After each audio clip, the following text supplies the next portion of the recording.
Hej. Jeg vil nu vise jer en videooptagelse af et foredrag, jeg holdt i starten af oktober. Det er et foredrag, som er mit hidtil mest omfattende mundtlige forsøg på at forklare det, som jeg opfatter som menneskehedens mest grundlæggende problem.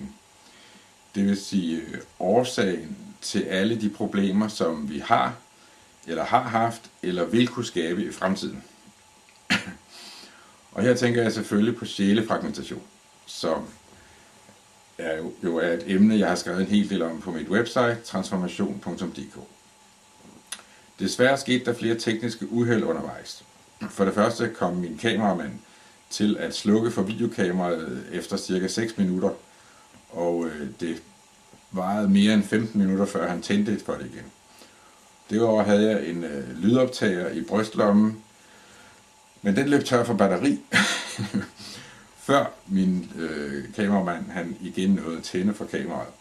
Så der var et stykke af foredraget, som slet ikke er kommet med, som helt mangler. Men om det er nogle få sekunder eller flere minutter, det ved jeg faktisk ikke helt. Og derudover så var der mere støj på lydoptageren i brystlommen end sidst jeg havde den i brystlommen. Det var lidt overraskende. Så det har været et stort arbejde at forsøge at forbedre lyden og klippe det hele sammen så godt som muligt. Men her kommer det. De sidste 2 gange, der har jeg talt om noget helt, noget der ligger helt ud over det, som man ellers hører om selv i kredse, der taler om konspirationer osv., nemlig sjælefragmentation. Og det vil jeg fortsætte med i dag. Og i dag det vil jeg være en lille smule mere konkret, selvom det måske for de fleste af andre det virker meget abstrakt. Men sidste gang så forsøgte jeg så at forklare det her med, at vores sjæle er fragmenteret, fordi der var det oprindelige hjerte, det oprindelige væsen, som endte med simpelthen at være så ensom, at det blev nødt til at gøre et eller andet for at skabe et nyt univers, hvor der var mere end et væsen.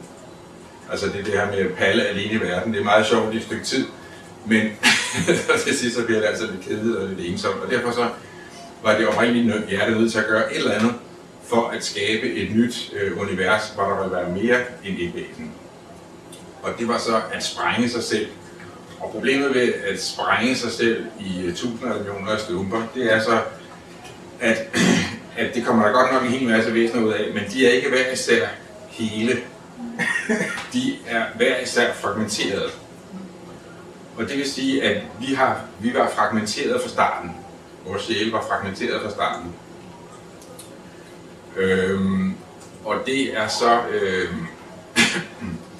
det er så den dybere årsag til alle problemer. Fordi hvis vores sjæle var hele, så vil universet og livet og alting ville fungere i overensstemmelse med skaberens intentioner, det oprindelige hjertes intentioner. Og vi er alle sammen et fragment af det oprindelige hjerte, dybest set. Og vores intention, altså det oprindelige hjertes, og det vil sige vores allesammens intention, var jo ikke at skabe en verden, som er fuld af krige og magtkampe og sygdom og død og hvad ved jeg. Så hvis man skal helt ind til benet, så må eksistensen af alle de her problemer, det må skyldes, at der er et eller andet, der er gået galt, eller et eller andet, vi har misforstået, eller et eller andet, som vi skal have ordnet, have klaret. Så hvis vores sjæle var hele, hvis et menneske var en sjæl, og ikke blot var et fragment af en sjæl, så ville der ikke eksistere aldring, sygdomme, død osv. osv. Fordi det ville ikke give nogen mening, det ville der ikke være nogen grund til, det ville ikke være noget som det vil ikke være det, vi vil beslutte at skabe, vel? Altså, det er meget enkelt i virkeligheden. Altså, hvis vi var hele, og det vil sige, hvis vi var hele, så ville vi skabe, altså, ja, nu skal vi lige spole lidt tilbage igen, fordi hvis man skal have en chance for at forstå noget som helst, så må man gøre sig op med sig selv, om alting skaber var kærlig intelligens, eller enten idiot eller dum svin. Men altså, og det kan man jo så diskutere, i en uenighed,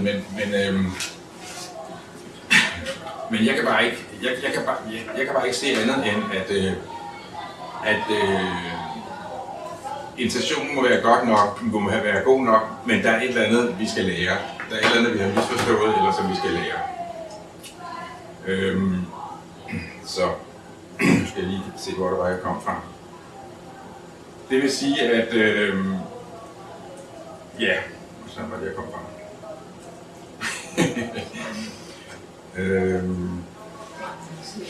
Ja, altså når der er noget, vi skulle lære.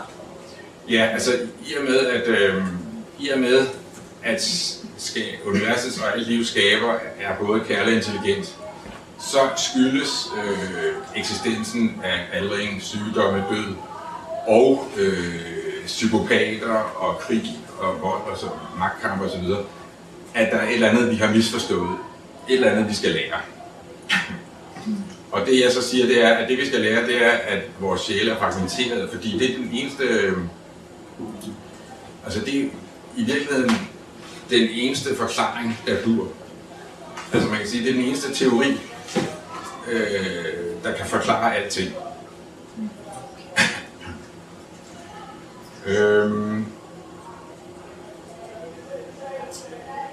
Alle de andre teorier, de kommer på et eller andet tidspunkt til kort. Der er et eller andet, der halter, der er et eller andet, hvor man tænker, det virker ikke helt logisk, det der, eller et eller andet, der ikke hænger sammen. Så, men i dag vil jeg så forsøge at komme med to former. Udover at jeg selv føler, at selve eksistensen af aldring, sygdomme og død, plus hukommelsestab, reinkarnation og hvad det er, i sig selv er et bevis på, at vores sjæle er fragmenteret, så vil jeg forsøge at komme med to andre former for beviser.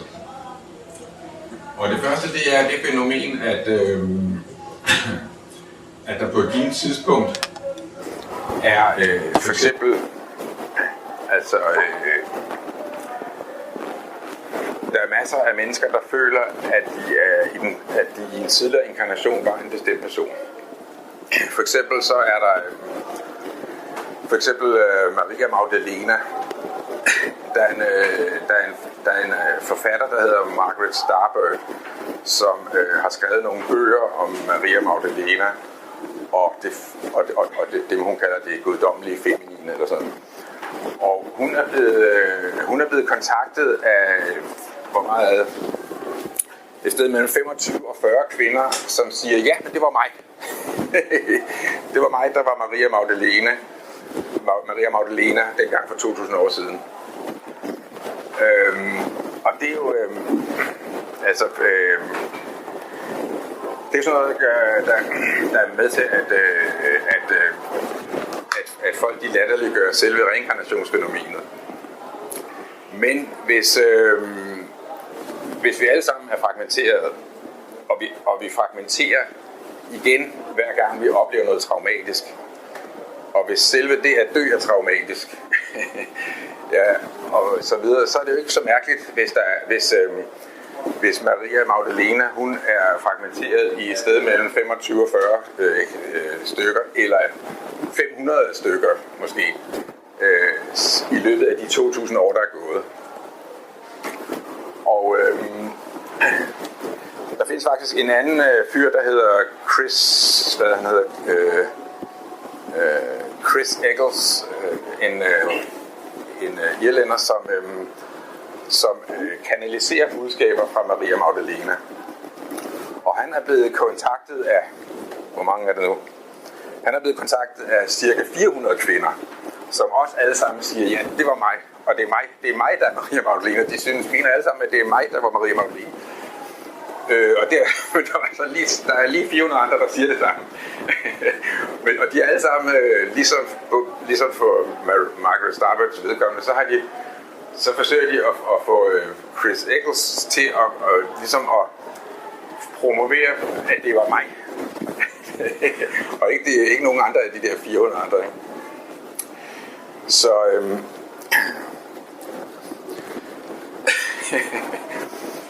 så ja, det er lidt tragikomisk, kan man sige. Men der er et par eksempler mere, men jeg ved ikke, om vi behøver dem. Det er fra det gamle Egypten. Der er en kvinde, der hed Joan Grant. En engelsk kvinde, der hed Joan Grant, som fra 1937 og fremad, der skrev hun nogle bøger og udgav dem som værende romaner, der foregik i det gamle Egypten. Og det blev en vældig stor succes, fordi folk synes, det var nogle vældig spændende røverhistorier, hun havde fundet på. Og så 20 år senere, altså jeg tror, det var 5 bøger eller sådan noget om 5 forskellige tidsperioder. Og så 20 år senere, så afslørede hun, at det var altså ikke romaner med fiktion, det var hendes erindringer. Det var hendes erindringer fra 5 forskellige inkarnationer i det gamle Egypten. Og der var en dansk forfatter, der hedder Peter Kjærulf, han må være nu levende stadigvæk. Og i 1980 så kontaktede han hende, fordi han kunne huske at have kendt hende i flere af de der inkarnationer i det gamle Egypten, hvor han altså også var inkarneret. Og det synes han selv var fantastisk at komme og fortælle hende, men hun synes det var lidt træls, fordi hun sagde til ham, ja, men altså for hver af de personer, der er beskrevet i de der bøger, der er der hver år cirka 50 personer, der skriver til hende og siger, at det var mig.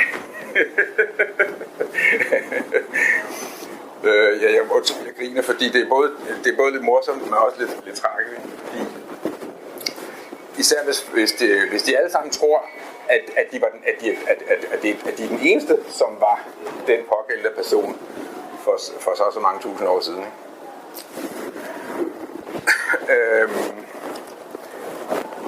Ja, og så er der, jeg har også et andet eksempel fra det gamle Egypten, men det behøver vi ikke at tage med. Så til gengæld så er der en anden slags bevis, jeg vil føre frem her. Og det er samtidig et eksempel på defragmentation.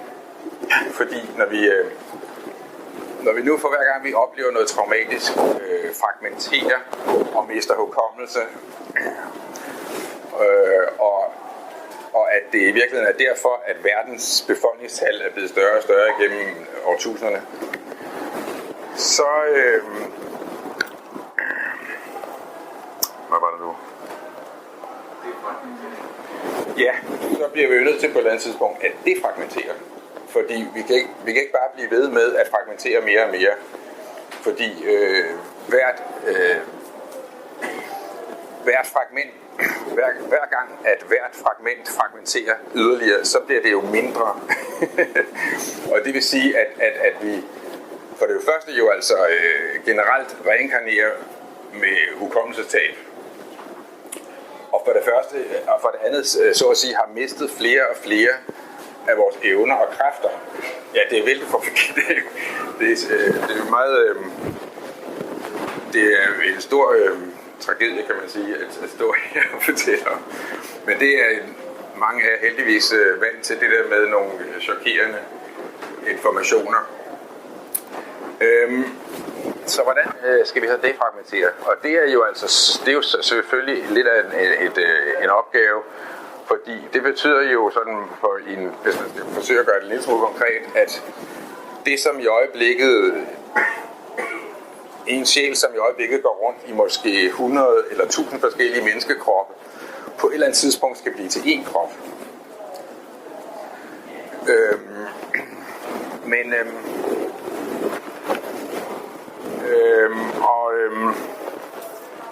Hvordan skal det? Ja, det er det store, det er den store opgave i virkeligheden. Det er, hvis du spørger mig, så er det der er den store opgave for os her på jorden. Og jeg har ikke sådan jeg har ikke et færdigt svar.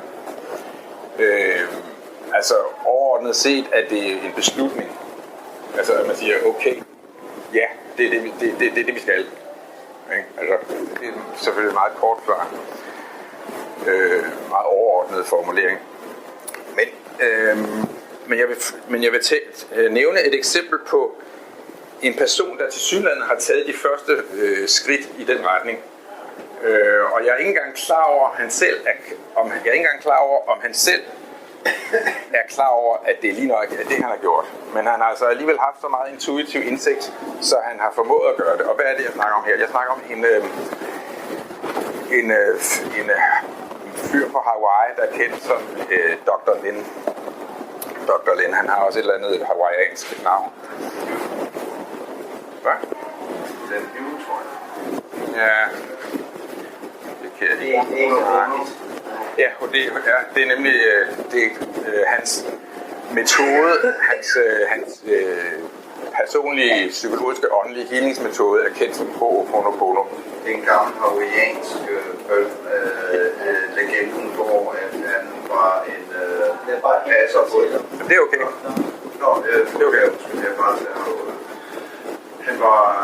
Han var på et sindssygehospital, og så lavede han en meget enkel formular, som altså nærmest magisk tænkning, hvor der var 4 led, hvor han sagde og kiggede på, han så aldrig de her patienter i virkeligheden, og så sagde han, og så mediterede han over dem med den her formular, som hedder I'm sorry, please forgive me, I love you, thank you. I set you free. Ja, og det endte også op med, at de udgik fra sindssygehospitalet, og det tilslår man så den. Ja, netop. Det er tanker, der kommer til en. Man anerkender, at man får en tanke. Man siger, tak, jeg elsker dig. Og et af de mere, og så slutter man af med at sige, I set you free, jeg sætter dig fri. Så man bliver opmærksom på tanken, fastholder den, anerkender den, og ender med at sætte den fri. Det er en recept, vi alle sammen kan bruge, hvis vi render rundt med nogle tanker, der bare kører rundt og rundt og rundt. Det hedder Ho'oponopono. Yes. Det vil jeg gerne have skrevet ned, det kan jeg ikke huske i morgen ellers. Ja, det kan vi godt finde ud af. Så det, som han altså formåede at gøre, det var at arbejde på det her hospital, hvad det har skrevet, en psykiatrisk fængselsafdeling for kriminelle sindssyge, altså voldtægtsforbrydere, mordere, folk som var blevet erklæret for sindssyge og lukket ind på den her afdeling, og hvor der ikke var nogen, der regnede med, at de nogensinde ville komme ud derfra. Men han sagde altså ja til at blive tilknyttet den her afdeling, og med den betingelse, at han ikke skulle sidde og snakke med patienterne og altså noget, men han sad på sit kontor og læste i deres journal, og så, som han selv siger, I was simply healing the part of me that created them. Det er den måde, han selv har formuleret det. Og det vil sige, at han tog i virkeligheden personligt ansvar for alle de der kriminelle psykopater og psykiatriske tilfælde, voldtægtsforbrydere og mordere. Og det endte altså med, at de alle sammen blev udskrevet, og man måtte nedlægge den afdeling. Ja, det er en fantastisk historie.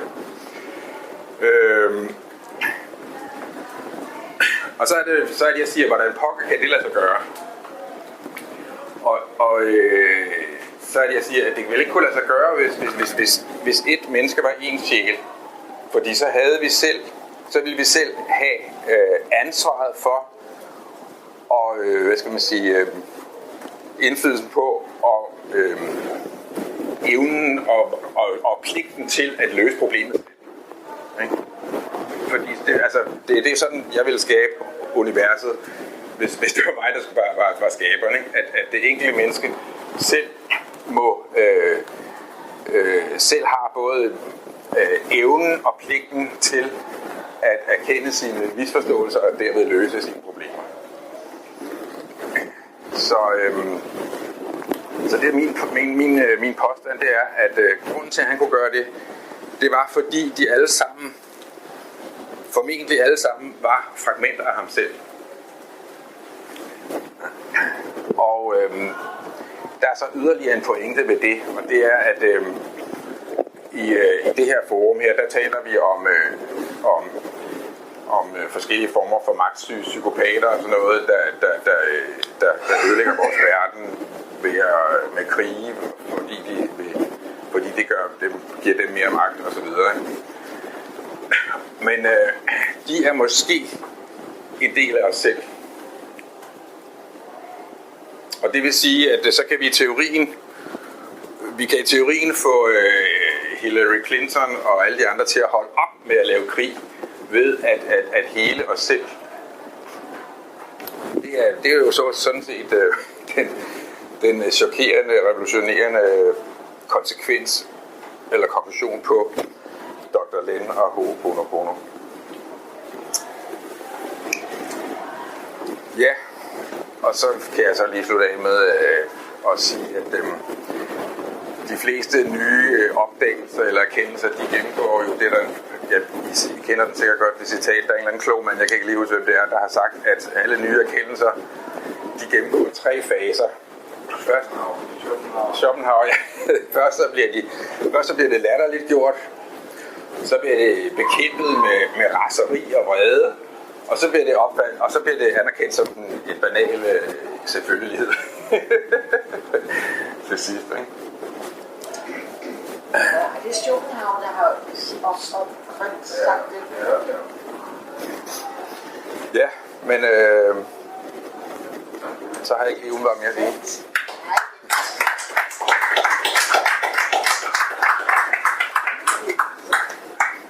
Må man stille spørgsmål her? Du behøver ikke at slukke den endnu, så Peter. Nej. Hvis den stadigvæk kan. Der er Stadigvæk batteri på. Forstår det rigtigt, så ham fængselsinspektøren, han har så samlet de sjæle af ham selv, eller de fragmenter af hans egen sjæl, sådan at han kunne sætte dem fri. Ja, han har taget de første skridt, ikke? Fordi hvis de der kriminelle sindssyge er fragmenter af ham selv, så er han jo ikke smeltet sammen med dem endnu. Vel? Men det første skridt er altså, at han på en eller anden måde har anerkendt og forløst sin årsag til problem, til deres sindssyge og deres og så videre, og derved blev de raske og kunne skrives. Hvis det så handler om at samle sin sjæl, alle skal samle sin sjæl, eller alle sine fragmenter, handler det så ikke om noget arbejde med sig selv og finde ud af, hvem ens egen fragment af den samlede sjæl er, så man kan finde dem, der passer med ens fragment og omgå sig med dem. Altså hvis man ikke kender sig selv, så kan man jo ikke omgå sig med dem, der er som en selv. Ja, ja, det vil jeg ikke bilde dig ind, at jeg har et stort forkromet svar på. Men altså, jeg vil i hvert fald sige så meget. Ja, det var så her, at lydoptageren løb tør for batteri, samtidig med, at min kameramand, han havde slukket for kameraet. Så vi springer frem til det sted, hvor han tændte for kameraet. Værsgo. Ja. Okay, fordi med hensyn til, hvordan det kan være, at han kunne, at Dr. Len med sin Ho'oponopono kunne løfte de der ting fra de psykiatriske tilfælde skuldre, så de kunne udskrives igen. Hvis man prøver at se lidt konkret på sjælefragmentation, så kan man illustrere sådan her. hvor de der 5, hvor hver prik er et fragment her, ikke? Hver prik er et fragment.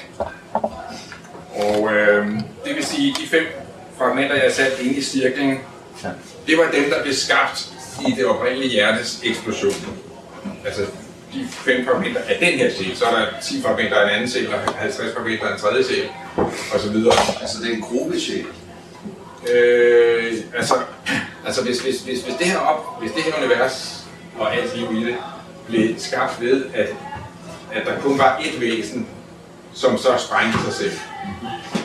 Så grunden til, at vi har oplevet problemer lige siden, det er fordi, at den sprængningsproces førte til, at de sjæle, der skulle skabes, startede med at blive fragmenteret. Og det er så i realiteten blevet værre og værre siden da. Men det vil sige, at er du med? Ja. Så det de 5 fragmenter, jeg har sat inde på cirklen, det er så de fragmenter i den skematiske fremstilling her, af den sjæl, som opstod i den sprængning af det oprindelige hjerte. Og de er så hver især fragmenteret siden da. Så det her fragment fragmenteret på et eller andet tidspunkt til 3 fragmenter, og det ene af det fragment fragmenteret senere hen til 4 andre fragmenter osv. Hvis så Dr. Len med hans Ho'oponopono, hvis han er en inkarnation af det her fragment, hvis han er en inkarnation af en af de oprindelige fragmenter, så er han jo på en eller anden måde ansvarlig for og er årsag til alle de andre fragmenter i den gren. Kan I se det? Og på den måde kan man forklare, at han kan løfte deres karma, så at sige, for deres skuldre. Så der er altså nogle fragmenter, som er helt ude, altså som er så unge fragmenter, altså ude i den yderste ende, som i virkeligheden ikke har nogen, hvad skal vi sige, betydning i forhold til kernen, om man så må sige. Altså de har ligesom, de skal ligesom hives ind, kan man sige på en eller anden måde, for at være en del af et større fragment, en større bevidsthed, eller hvad vi skal kalde det. Ja, og man kan vente om at sige, at de har i virkeligheden meget let at gøre godt med.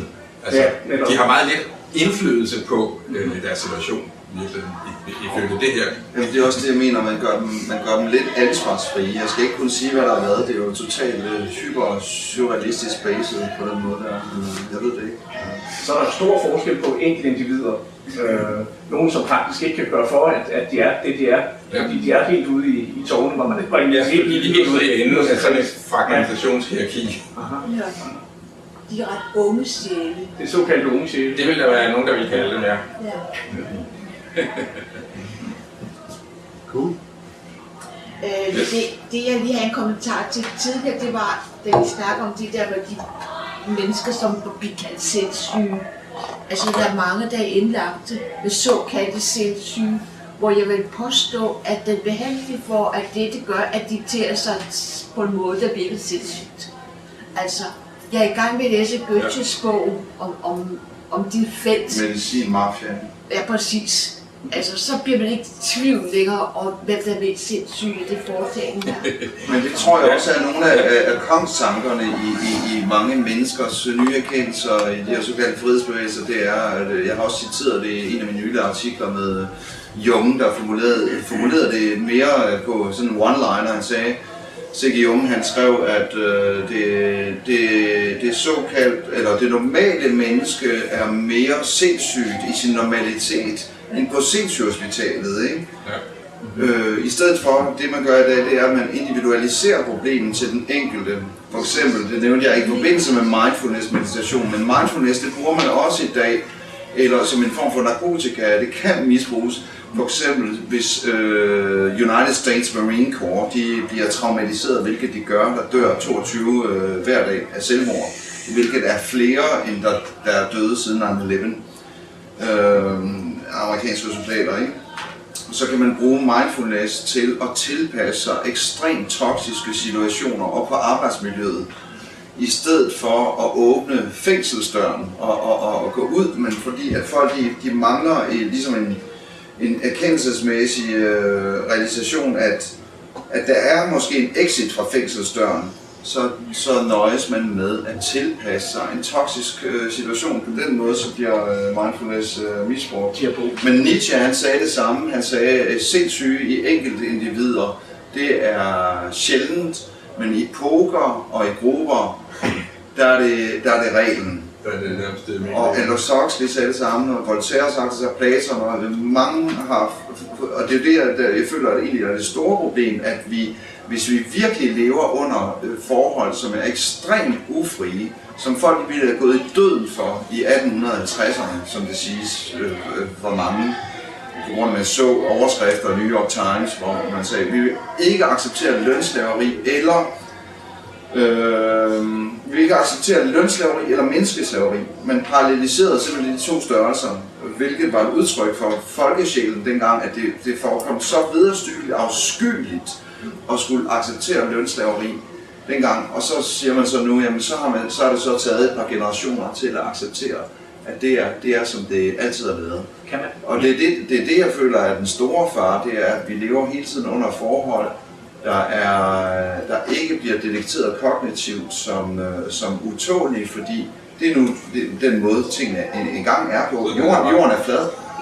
Altså, ja. Det er det, jeg synes, og det er det, der sker nu med mange mennesker. Kan man sige, at netop det der med, hvis vi regner med reinkarnation, også er en del selvfølgelig af det store spil, at de mennesker, som ligesom i forhold til det oprindelige fragment, som jo var på en eller anden måde sige, havde alle fragmenters styrke. Altså, når de så er blevet fragmenteret yderligere, vi hele tiden er blevet genfødt, så har der jo været en voldsom udvalgning, det vil sige, generation efter generation bliver vi sådan set svagere, eller hvordan? Ja, vi bliver svagere og dummere. Ja. Og samtidig med, at der bliver gjort meget for at bilde os det modsatte ind. Altså, der bliver gjort meget på for at bilde os ind, at vi stammer fra aberne, og at så var vi hulemennesker, og så begyndte vi at bruge sten, og så begyndte vi at kaste med spyd, og nu er vi så intelligente og smarte og dygtige. Men i virkeligheden vil jeg påstå, at det er omvendt. Meget kort fortalt er lige omvendt. Og der er også forskellige former for intuitive kilder, klærvarianter og folk, der kan huske tidligere inkarnationer osv., som siger, at i det gamle Egypten eller på Atlantis, hvor de altså siger, som så folk siger, det har eksisteret, fordi jeg var der, at sige, at den teknologien dengang var mere avanceret end den her nu. Ja.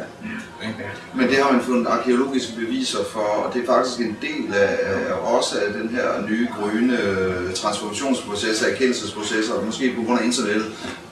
Nemlig at man har for eksempel en, der hedder Klaus Donau, han har fundet ud af, at der er et materiale, der hedder lydit, hvor man ser i sådan en form for Rosetta-sten, hvor man ser den embryologiske proces fra foster og alt muligt. Problemet er, at hvis vi skulle rekonstruere det her lydit-materiale, så ville vi ikke engang kunne det med laser i dag, fordi det ville blive splintret det materiale. Så jeg er også sammen med mange andre, selv folk fra Copenhagen Business School, unge studenter, jeg har talt med, kommet frem til den erkendelse sammen med mange andre, der er en kæmpe grønne fornemmelse af, at under radaren, der sker der en helt anden folkeåndelig dannelsesrejse, hvor man vender tingene på hovedet, man deprogrammerer sig fra det, man har lært, og finder ud af, at der har faktisk været mange vidnesbyrd for, at der har været tidlige civilisationer, der havde en viden, som vi ikke kan rekonstruere i dag. Problemet er, at de fleste ting, de varer ikke mere end 100 år, så forsvinder de. Så er der måske nogle ting, der varer meget få ting varer 1000 år. London-ingeniøren for den der bridge, jeg kan ikke huske, hvad den hedder i London, han sagde, der er mange ting, vi vil ikke engang kunne rekonstruere det, påstod han. Knap og nap, påstod han. Anyway, det var bare en digression. Men hvad så med de videnskabsfolk, der er? Altså, der er jo sådan nogle fragmenter, som åbenbart er så vel fungerende og har så mange dele af andre, eller hvordan? som gør, at der ligesom er nogle enkelte individer, som trænger sig ud og bliver til en eller anden form for forbilleder. Man kan også religiøse forbilleder og så videre, politikere måske også en gang imellem, selvom de er nogle banditter, de fleste Altså, og så videre. Men der er nogen, der har nogle evner, som er langt overgår det langt det store flertal. Hvordan er forklaringen på det i forhold til det her? Det kan der så være flere forklaringer på. Altså for det første, så er der jo nogen, der er nogle sjæle, som fra starten af er skabt til en anden rolle end nogle andre sjæle. Vi har alle sammen en far og en mor, det er så Gud faderen og Gud moderen, og de har selvfølgelig en anden rolle end os andre, ikke? Ligesom vores forældre har, hvis de formår at være forældre, har et forhold til os, et bestemt forhold til os, kan man sige. Og på den samme måde er der nogen, der er ledere, og nogen, der ikke er ledere. Og det er der ikke noget forkert eller rundt i, kan man sige. Jeg får lidt en association, Claus, ikke? Når du taler om at der er velfungerende politikere, som virker som om de er meget, meget langt væk fra sig selv. Altså det virker som om de fungerer godt i kraft af den maskine, af det præfabrikerede pensum, præfabrikerede cockpit og dit og andet. Men i Steiners terminologi, Rudolf Steiner, der vil man sige, at de folk, de faktisk har meget lidt individualitet. De rider på det kollektive, ikke? Jo, det er godt, det. Ja, og det er det, ja, som om at de er velfungerende, men det er som om, der ikke er nogen hjemme. Der er meget lidt individualitet. De har de flestes meninger, og de fungerer godt i kraft af de skinner, der er lagt for dem på forhånd. Men mange er jo også interesseret i de store reformatorer, altså både religiøse reformatorer, politikere og selvfølgelig videnskabsfolk etc. Det er klart, at mange af dem har jo en så store fordele i forhold til deres medmennesker, så de nærmest kan gå på vandet, man lige vil sige, ikke? Som der var en, der gjorde. Ikke? Så altså, der er nogen, der har nogle evner, som er langt forud for deres tid, og som virker, at de heller ikke kan forklare. Men det her, synes jeg, giver en vis form for forståelse af de enorme forskelle, der er på mennesker i forskellige sammenhænge. Ja, synes jeg. Ja. Er der andre, der kigger til det med fragmentering? Ja. Eller er det helt egenhændigt og udelukkende din egen teknik? Nej, det ikke. Den ældste kilde, jeg kender til det er en bogserie, der hedder Right Use of Will-bøgerne. Right Use of Will? Yes. Viljens rette brug, kan man. Hvem har skrevet det? Det er en, der hedder Céline de Rohan. Men altså, man kan sige, hun har ikke selv skrevet den, fordi hun har kanaliseret den. Og så er der en... Men det er nogle kilder, jeg nævner på mit website, transformation.dk. Martinus har jo også noget i den retning med, at han taler om den store enkelte skaber, som skaber noget for ligesom at kunne spejle sig selv i de ting, han har skabt, ikke? Ja, det er også, og det er der også i gamle vediske kilder faktisk. Ja, netop altså den altså, at der er en form for enhedsbevidsthed, der multiplicerer sig selv i et utal af dele, hvor det ultimative formål er, at det ligesom skal gå hen og blive enhedens øjne og ører i den fysiske dimension, hvor faren er at blive forvildet og blive fragmenteret, men formålet er at skulle blive såkaldt oplyst og så... Og genfinde enhed, oneness, som man også siger. Ja. Altså ud fra en frivillighed. Ja, frivillighed, netop. Ja, altså der findes mange både gode idéer om det og mange mærkelige forestillinger om det. Sig det igen med din website der. Transformation.dk. Tak. Og der i den længste tekst har jeg en henvisning til de kilder, som jeg kender, der taler om sjælefragmentation. Er der noget ved den teori-diskurs, også noget med ligesom Martinus, at vi gennemgår de minerale stadier, plantestadier og dyrestadier osv.? At sjælen den vandrer videre i alle de her andre stadier på jorden? Ja, altså sådan, det ved jeg ikke rigtig, hvad jeg skal sige til, altså... Eller er vi menneskesjæle i hele tiden? Er det menneske? Ja, altså menneskeformen er en form. Det er en form, som vi har lige nu, fordi vi ikke rigtig har kunnet acceptere andet, kan man sige. Og den store, altså hvis man læser Righteous or Will bøgerne allerede i den første bog eller noget, så den er kanaliseret fra Gud. Ikke? Og der blev det formuleret på den måde, at der var et tidspunkt, hvor Gud var nødt til at gribe ind i det, der foregik hernede på jorden. Og der kunne vi ikke acceptere, at vi var forskellige, og at vores sande former derfor var forskellige. Og derfor blev vi alle sammen proppet ind i den standardform, som vi hedder menneske. Og det er jo ikke særlig praktisk, fordi så går vi jo lynhurtigt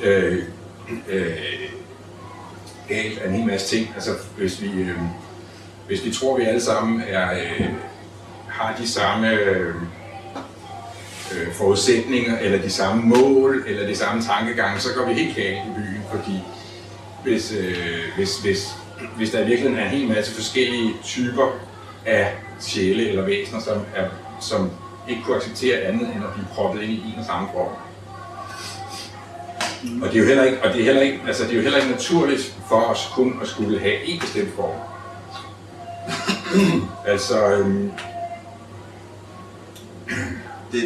Det nævner Steiner også. Altså, han nævner tidsåndens fare. Det mener også Jung, han siger, det er bare for at perspektivere det i forhold til det, at folk de går hen og bliver koldet nudler i lunken vand.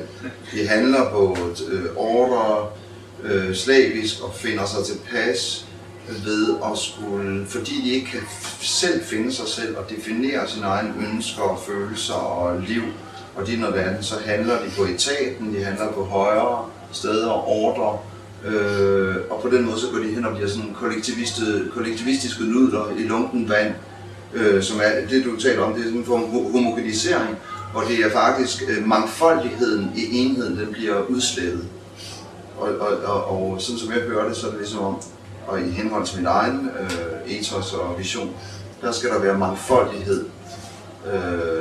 Det skal ikke være en monokultur. Monokulturen, det er stort set antikrist, hvad det så ikke betyder i Steiner. Og mangfoldighed i enhed, det er det modsatte. Men det er det jo sådan set også i den der. Det er det jo også i den model, kan man sige. Fordi der er det jo så mangfoldiggjort, og der er så mange forskellige niveauer, som vi kan se i det, som gør, at der faktisk er uendelige muligheder for at udvikle sig i forskellige retninger. Så der er jo ikke, og alle har sådan set vi er alle sammen lige, fordi vi kommer fra det samme, men alligevel har vi alle de der enorme niveauforskelle. Og det gør, at vi kan udvikle os og forsøge at tilnærme os, kernen, eller hvad vi skal kalde det, ved at finde vores buddies, vores kammerater, dem som vi føler, vi har en eller anden form for kommunikation med på et dybere plan. Og det kender vi jo fra os selv. Vi kender det der med, at der er nogen, vi har, simpelthen vi behøver kun at tale med dem i ganske kort tid, så har en connection. Og det er jo også en del af det der, som vi kan se. Det synes jeg er meget, meget tydeligt endda. Nej, hvad er det spændende. Det er ekstremt spændende. Jeg dog elsker at være sammen med jer. Ja, tusind tak. Jamen, jeg synes også, det er spændende. Det har været spændende at høre, hvad jeg har fortalt her. Ja, absolut. Tak. Det kræver faktisk sådan, det kræver det faktisk.